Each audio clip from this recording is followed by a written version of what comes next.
welcome to the Center of the Saint. I'm Melissa Bell. And I'm Allison Kane. Y'all, right now we're talking about what it looks like to be a good human, essentially. Yeah. Right? No matter where you are in your walk with God, maybe you don't believe in God, maybe you've been walking with God for a long time, maybe you just, I don't know, you just listen to us because we're a little bit crazy and you think, well, they make me look sane, so I'll listen to their podcast. Whatever it takes. Yeah, I do think that learning how to implement being kind in the world, learning how to love people that aren't like you, learning how to walk alongside people that are rough and tough, especially in today's climate, is really important. And so today we're talking about, what are we talking about, Allison? Just respecting those who labor among you. And also those that are over you in the Lord and admonish you. That could be a pastor, it could be a friend who has been walking with the Lord longer. It could just be a random person, who knows what that looks like. To esteem them very highly in love because of their work. So sometimes, the Lord calls us to esteem people that He is in control and He has put these people into place, but to be at peace among yourselves. Girl, that's tricky. So when you say esteem, tell me what you mean by that. I think it's to honor, to regard them, to acknowledge the authority that they have, not to put you in jail or whatever, or condemn you, but to speak to you, to share with you, to encourage you, to convict your heart with truth that you may not know yet. That's, that's important. Yeah. And it's how we receive that. I think sometimes, again, we talked about humility last week. It is really hard, no matter if I'm talking to my husband and he's like, I just feel like maybe you didn't handle that situation right. I can be like, well, I don't know what you're talking about. I was fine. I'm just going to do it that way because I want to. Right. Which I have said that before. Right. Me too. But in my heart, I know that he's probably right. Yeah. And so even my own husband, when he, as the spiritual leader of our home, to esteem him highly and to listen to what he has to say. And he's not always right. I am right a lot. Sorry, babe, I'm holding the microphone. So I get to say that. But, I think whether you're in ministry, whether you're a mom, a wife, a leader, a mentor, we all need to be loved, and we have to earn that as well by showing kindness, but respected and esteemed. But God calls us to that. And it's not about pride. Again, but it's about that encouragement, kind of like last week, building each other up, encouraging one another. But I think that gets really tricky.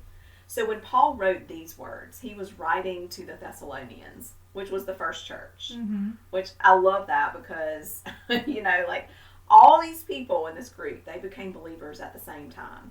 So it's like equal playing field. Right. It's like, bam, got a bunch of people. I mean, now we go to churches and we're all kind of on these different levels. Right. But this was like the first church. Yeah, they were just on fire. And so you can imagine as this church started to develop, these different gifts and talents started to surface in the people. All different, of course, because we can't have all teachers. Right. All what are some of the other ones? Singers, right? All people that are good at the books and organization and hospitality. It's got to be diverse. But you can imagine how it would really start to bring on feelings of jealousy and insecurity. Because it's like, okay, you got Bill over there. And he's like, well, Tom was a goat herder, just like I was just a few weeks ago. We became Christians at the same time, and now he's teaching everyone about the Lord. So why am I not having the same impact? Why am I just in charge of, the youth group?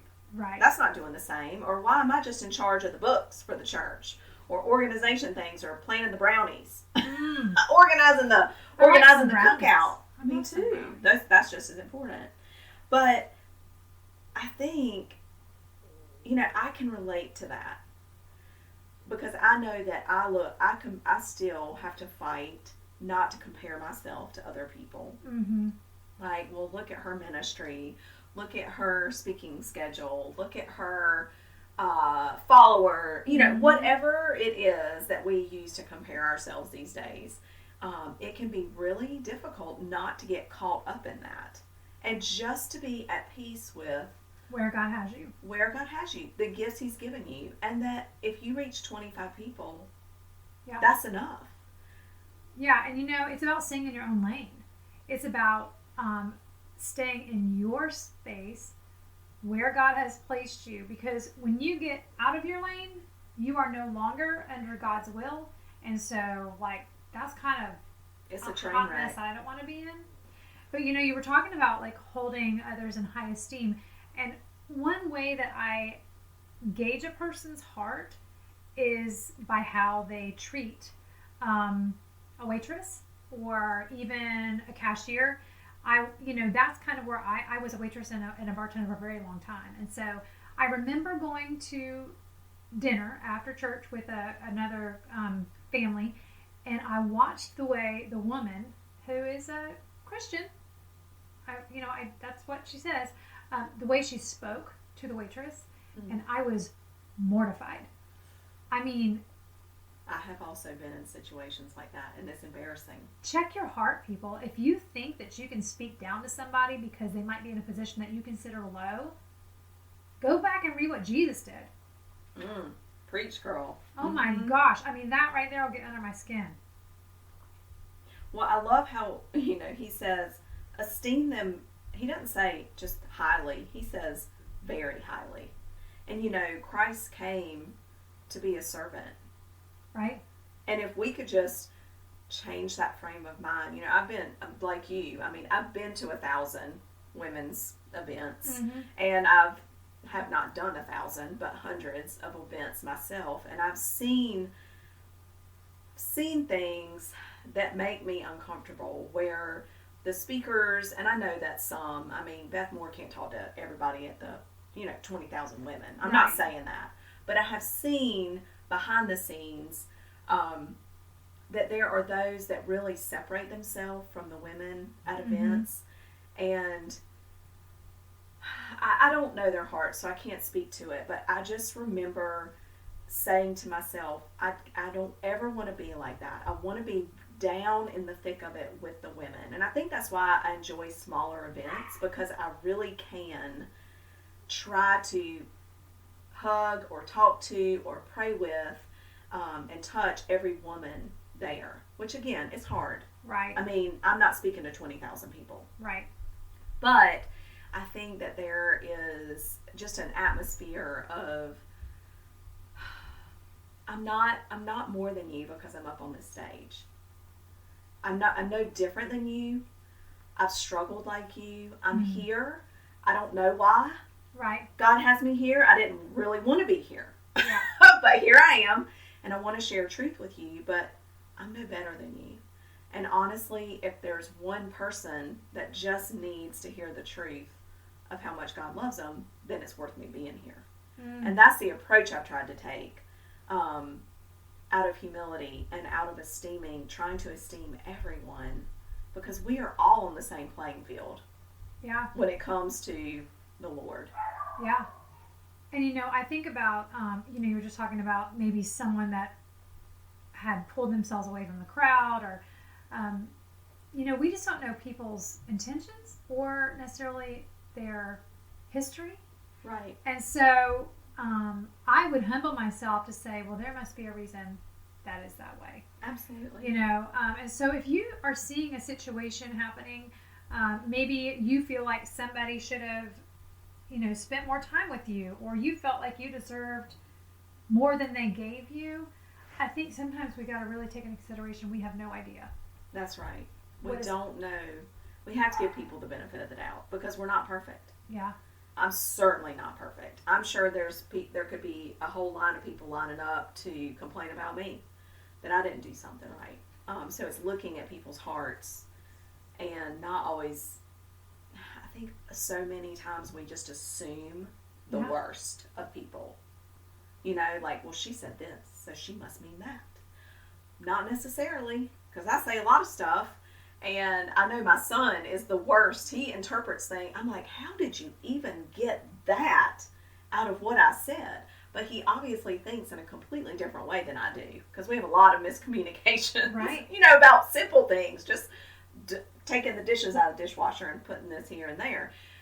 And we look at things differently, we approach things differently, because we've all had different experiences, grown up differently, and I think that comes into play so often in our actions and reactions.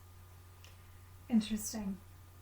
I'm like unpacking this as you're talking, because I'm sitting here thinking, you know, maybe if you're someone that interprets everything as a bad thing, that's a you thing. Word. I mean, I'm just thinking about everything that's been going on social media lately, and, you know, if you think the whole world is attacking you, I want you to, like, dig into that a little bit more and maybe seek a counselor. And I'm being dead serious, because I've been in those shoes before. I've been that person. And if there was a gap, I would fill it with negativity, or I would fill it with, you know, instead of assuming they were doing the best, I would assume, I would just go ahead and assume the worst. When I was growing up, my thought process was, if you think the worst, then it can only get better from here. And that was out of survival for you. Right. I know. You adopted that for survival purposes in your heart and in your mind, right? I mean, from what you've shared with me. Absolutely. Yeah. And so I didn't even, you know, and that was my frame of mind. And I took that frame of mind very far into my adulthood. And it wasn't until I was seeking counseling and talking with wise counsel and having people that encouraged me and having an open heart and mind to realize that I might not know it all to be able to change my thought process. Right. So I would encourage you, if you're someone that's always thinking the worst, living in fear all the time, assuming that everyone's out to get you, it's not a bad thing to try to go learn a little bit more about yourself. That's a deeper issue, for sure. Yeah. Yeah, I think, and we all may go through times in our lives where we have those insecurities and fears, and they may be more heightened. Yeah. So it's not to say that because you have it now, you never had it before, or, you know, vice versa. And it may come up. You may have never had it, and it may come up, but paying attention to those things within yourself. And I just want to encourage anyone listening that whatever the Lord has called you to, Mm-hmm. I mean, if it is sitting behind a computer screen and encouraging women through a Facebook page, you know, obviously that is not my gift. Y'all have heard, I'm off. I don't like, I'm not a social media fan. Y'all scared her. Yeah. Not a fan. I cannot do that, and that is not my thing. I am not that girl. But thank goodness there are people that is their gift, and honor that. You don't have to look, I don't have to look like you to make a difference. And you don't have to look like me. And I don't have to look like Melissa. And we're all important. We're all adored. God has a specific plan for each of us. And we're all important. And we need to, no matter where we fall within that rank, know that we're all created equal. Jesus died for every single one of us. And it takes all of us to keep this ship moving down the lane, right? I mean, to keep the love and the light and the kingdom of God moving forward. It takes everybody. And every experience. I will say that because, you know, many times you'll look back at your past and think, well, that disqualifies me or that makes me not good enough. But the truth is, there are 100 more people just like you that think they're not good enough, and you're going to be the bold one. You're going to stand up. You're going to share your story. You're going to share your struggle. And you are going to free people from their past. And, you know, Allison's people that she reaches are not the same people that I reach because our upbringings are so different, right? And our stories speak to such different people. But here we are sitting in the same podcast, and we love each other and adore each other and encourage each other every single day. Absolutely. Absolutely. And I was one of those people that didn't think I was worthy, that I was useful, that I was enough to do what the Lord had called me to. I mean, I've shared in previous podcasts, I was like Jonah man. When God called me, I was like, wrong number. See you bye. And, fighting that with him, but then embracing that, taking me way out of my comfort zone. That's when you know it's God. And that's when you rely on him so much, because you know it's not of yourself, and it does take a boldness. And a lot of times it is something that we never expected, because he's so dang creative and his plans are not ours. There's a reason it says that in the Bible. Unimaginably more than we could ever imagine. Yeah, and you know what? There's nothing like taking something that was meant to harm you and meant to hold you down in life, and you can turn it around and shine glory on God to that. That right there is a kick in Satan's teeth. Ooh, I love that. Does he have teeth? I don't know, but I don't know. Not after you got done right? with him. Taking them out, son. Meet you in the alley. That's right. And so when we're, going back to kind of the original esteeming others very highly, we should all esteem one another highly, very highly. No matter where we fall, there's always, Matt, my husband, tells our daughter this, Emma, there's always going to be someone smarter than you, someone faster than you, someone more successful than you, someone prettier than you. There's always going to be someone that you see as more than what you are. But what you have to become comfortable with is you're enough. Yeah. You still are beautiful. You still are successful. You still are loved and adored by the Creator. But esteeming one another and treating each other with regard, with respect, no matter where you fall in that. Yeah, and it's interesting because, you're sitting here saying, you still are, but the truth is, you are exactly how God created you to be, and God doesn't make mistakes. So you make sure that you figure out who God created you to be. You need to get in the Word of God and figure out what God says to you through His Word. Because if you are going off of watching somebody else and what God's telling them, and you're trying to fit in their role, that's not going to work. That's right. Don't count on other people to tell you. He puts other people here, other Christian women and mentors in our lives, but we should go to him first, always, and seek him first, and don't look to other people for the answers that only he can give you. And don't look to other people for validation. If you're looking to the world for validation, it's going to be a very short time on that pedestal, because if you even get up there. Yeah, the world standards change. God's don't. That's right. And I think with the social media world that we're in right now, it's hard to get out of that. It's hard to not want to compete with the vacation that your friends are going on, and not want to compete with the perfect family photos. It's all about comparison these days. Right. But really, you should be comparing yourself to who you were yesterday, and that's about it. Yes, that's right. Even on those days when I get discouraged and it's like, why am I letting this bother me so much? And I'm trying to give it to the Lord, and and it takes me like a day to kind of work through it, and I'm discouraged with myself. He reminds me, okay, I know that you're not perfect, and it took you a while to kind of work through that with me, but let's look back a decade ago. Yeah. You would have been holding that grudge for 6 months, girlfriend. And it's like, it's not about being perfect. It's about striving to be better. And not because it earns us a place closer to God or in heaven or anything like that, but because we just want to live a life worthy of our calling to the Lord, because we appreciate and adore him so much and the sacrifice he made for us. Yeah, and your strive should be every day to be closer. Your who you are should look closer to what Jesus looked like, right? And so that means serving where nobody else wants to serve. I work in a women's ministry, and I said, if you need me to change out the bathroom trash, I'm going to do that. Right. Here's the mic. Someone else hold it. I'll go change out the bathroom trash, because I'm not afraid of that. I am not so important that I can't change out some trash, right? I feel a lot more at home going around cleaning off tables at an event and picking up trash, and yes, I do too. I feel more at home doing that than I do on stage.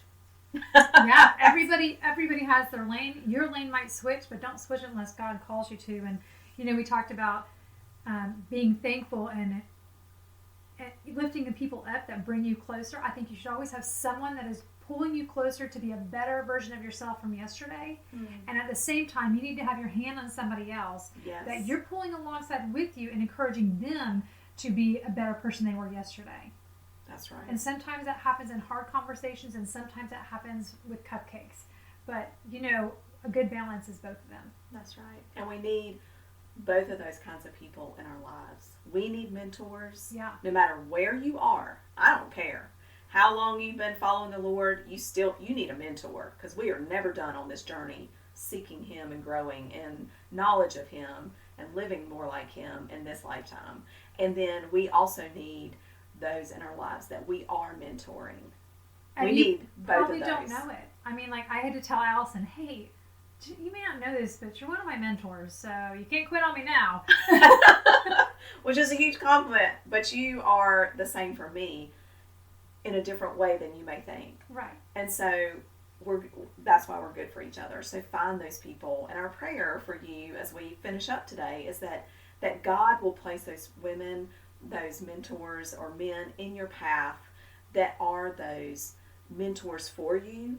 And He will show you those around you and in your life that you can reach out to be a mentor to as well, because both are important roles. And God has created you to fulfill both, and you can do it. You probably are. Don't even know it. That's right. Hey, I love this conversation today. I think it's really important. And we appreciate y'all being with us. And we'll look forward to being with you next time on The Center of the Saint.